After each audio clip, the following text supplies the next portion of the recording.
Tevosa está aqui na Prefeitura da cidade de Orlândia para falar um pouco sobre os assuntos relacionados ao município. E hoje, quem nos recebe é a prefeita aqui da cidade, Flávia Mendes Gomes. Flávia, muito obrigado por receber a gente hoje aqui no seu gabinete, aqui na Prefeitura, para falar um pouco sobre esses assuntos aqui do município, que vem de encontro com a comunidade. Muito obrigado.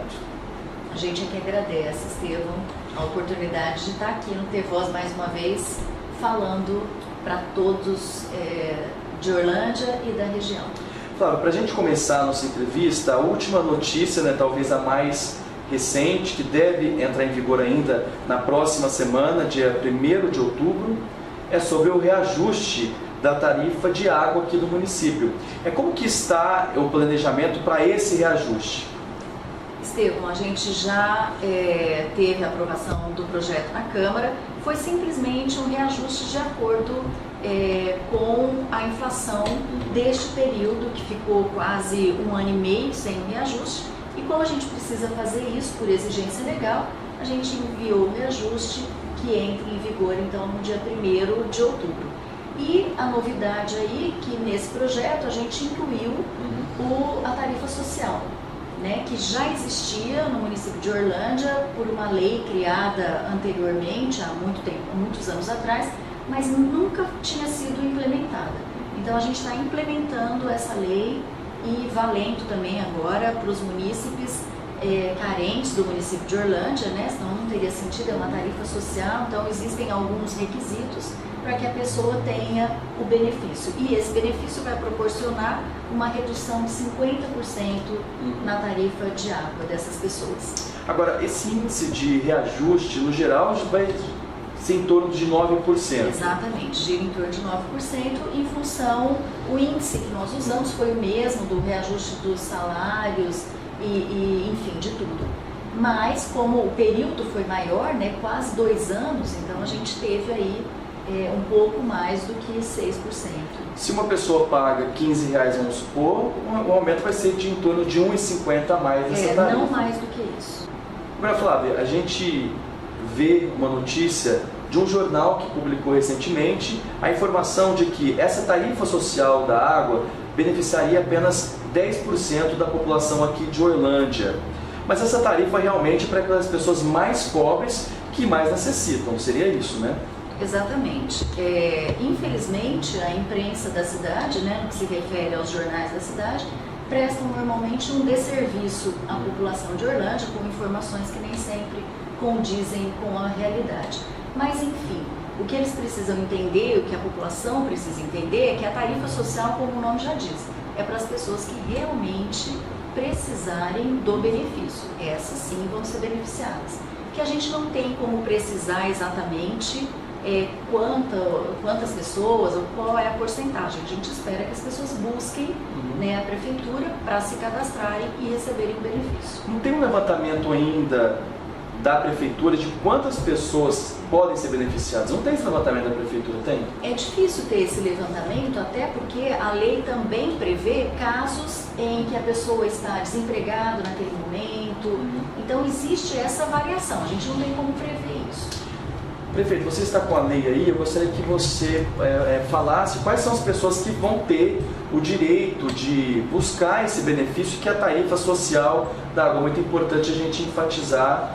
Acho que é importante a gente divulgar, para que as pessoas realmente, eu agradeço o Tevoz mais uma vez, nos ajudando realmente na divulgação das informações. A renda familiar do usuário não pode ser superior a 3 salários mínimos. A área útil construída do imóvel não poderá ser superior a 60 metros quadrados e o consumidor ele tem que ser consumidor monofásico de energia elétrica com um consumo de até 150 kW por mês. Então essas são as 3 regras principais, para que a pessoa possa usufruir desse benefício de 50% da tarifa de água. Aí é só se dirigir com essas informações até a prefeitura e o departamento de água, para que a pessoa seja, mediante a comprovação desses critérios, a pessoa possa ser contemplada. Agora também uma notícia que tem afetado muitas cidades da região, a gente tem observado que a economia brasileira está em desaceleração. Houve uma queda no crescimento da economia do nosso país. E isso já tem se refletido nas prefeituras com arrecadações menores. E aqui em Orlândia também houve essa queda na arrecadação. Isso tem preocupado a administração? Com certeza, essa no momento é a nossa maior preocupação, Estevão, porque a gente tem sentido isso de forma bastante brusca, vamos dizer assim, né? Nós vínhamos caminhando nesse ano, depois de 2013, um ano difícil de pagamento de contas. Esse ano a gente, até o momento, nós fizemos um investimento superior a 8 milhões, né, em termos de obra, enfim, mas agora, nesse momento, a gente está vendo a necessidade de desacelerar também os investimentos, os gastos do município em função dessa diminuição de arrecadação, que diminuiu em especial no Fundeb e no ICMS, que são as duas maiores fontes de renda para o município. Então isso afeta diretamente, e eu acredito, como você falou, que não é só uma questão de Orlândia, é uma questão de Brasil, né? Uma questão nacional. E os municípios, quanto menor, né, eu acho que a gente acaba sentindo um impacto maior nesse sentido, e a gente tem que se reorganizar e tem que segurar os investimentos, reduzir custos, para que a gente não perca o controle financeiro que hoje Orlândia tem. Agora, Flávia, vocês já têm um levantamento de quanto que foi o impacto já aqui na economia de Orlândia nessa questão da arrecadação? Quantos porcentos vocês já observam que teve essa queda na arrecadação? Olha, o Fundeb, ele teve quase 1%, que significa bastante para a gente, né, que é um recurso bastante considerável. E em termos de ICMS, em torno de 3,5% a 4% de queda. Isso deve significar em torno de R$1 milhão. E em contrapartida, a gente teve um aumento em relação às despesas, né? Só de salário de professor, por exemplo, que é utilizado o Fundeb, houve um aumento de 14%, né? Em termos de contratação de professores, de ampliação, de reajuste salarial. Então, fica bastante incompatível. A questão do estudante universitário, que tem sido bastante falado na cidade, de 2013 para 2014, o acréscimo foi de 34%, em termos de custo, de aumento, né? De 2 milhões e 100 foi para 2 milhões e 800.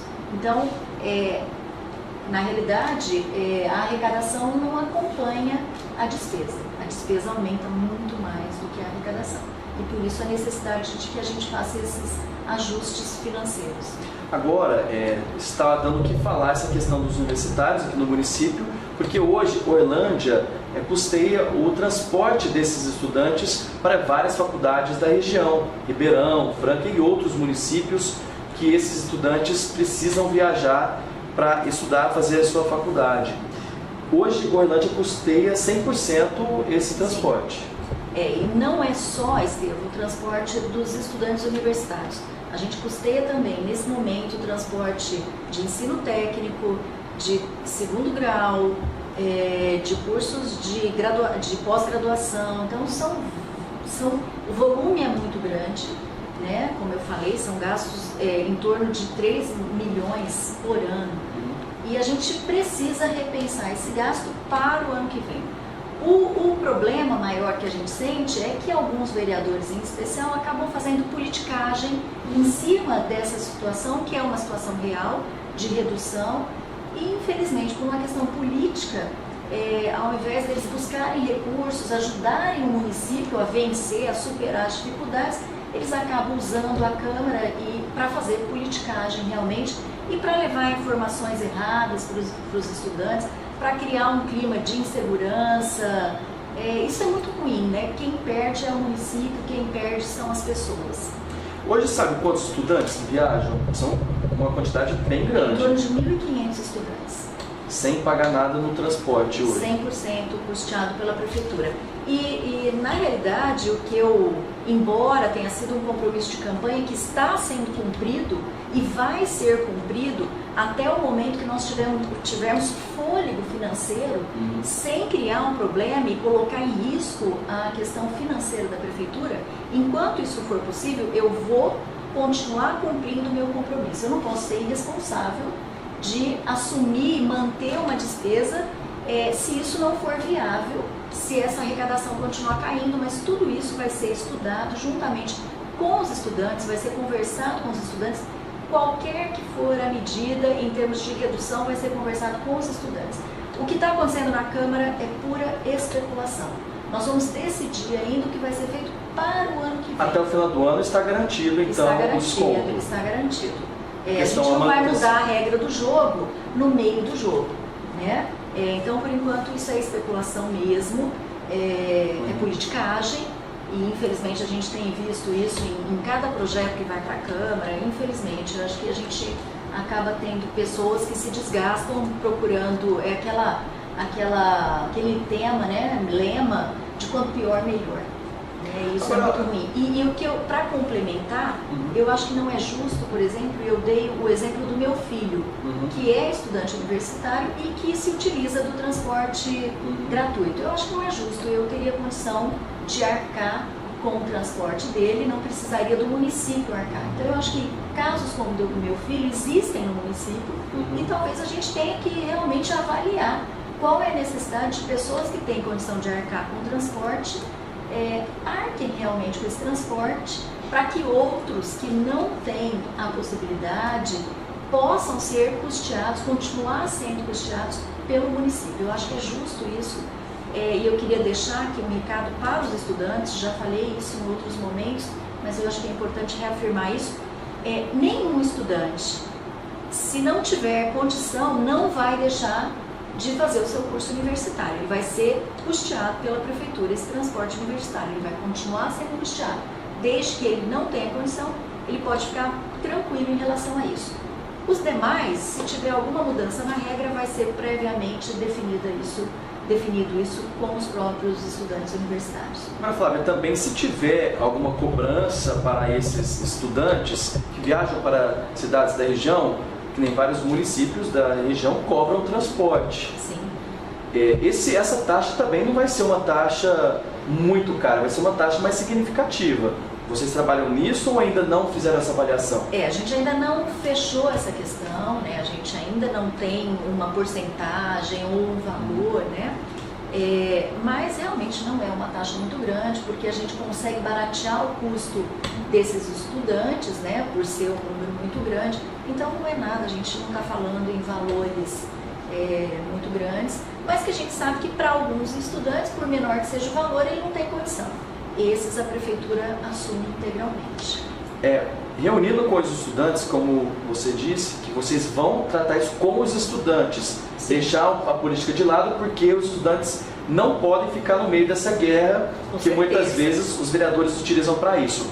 Poderiam ter outras medidas com as faculdades que podem ajudar no combustível desse transporte ou até ajuda financeira. Muitas faculdades também ajudam esses universitários porque muitos estudam lá e sim, se eles não viajarem, perdem também esses alunos. Já, né, que são efetivadas com a associação, na realidade, dos estudantes que o município tem. Então existem já algumas parcerias que oferecem descontos de algumas universidades, mas é até por isso que a gente não conseguiu ainda se reunir com os estudantes. A gente está estudando todas as possibilidades. Tá certo, espera-se que saia uma decisão favorável e com certeza... Eu tenho certeza, mantendo o respeito que a gente sempre teve em relação ao munícipe da cidade de Jorlândia, mantendo a responsabilidade, a transparência, a gente vai chegar numa situação que vai ser viável para todo mundo, sem colocar em risco realmente a questão financeira do município, até porque não é só essa questão do universitário que vai ter que ser rediscutida, né? Muitas questões precisam ser discutidas, como eu falei com você, algumas coisas precisam ser, os investimentos precisam ser reduzidos, né? E para que a gente não sofra aí até uma penalidade legal em função disso, e por conta mesmo dessa realidade nacional que a gente está vivendo de desaceleração do nosso país. Agora, Flávia, para a gente encerrar, preciso te fazer uma pergunta, porque está chegando o momento da questão da presidência da Câmara. A gente sabe que o Goiânia está aí à frente da presidência, fez um bom trabalho, tem feito um bom trabalho, tem bastante elogios dele na presidência. Como que você está vendo isso como prefeita que é do mesmo partido do presidente. Como que está essa movimentação? Tem visto essa movimentação por parte dos vereadores? Tem ouvido alguma conversa sobre esse assunto? Na realidade, o que houve até agora foi a manifestação do PSDB, do grupo do PSDB, que hoje se intitula o Grupo de Centro, de que eles lançariam um candidato. Isso eles fizeram há alguns meses atrás.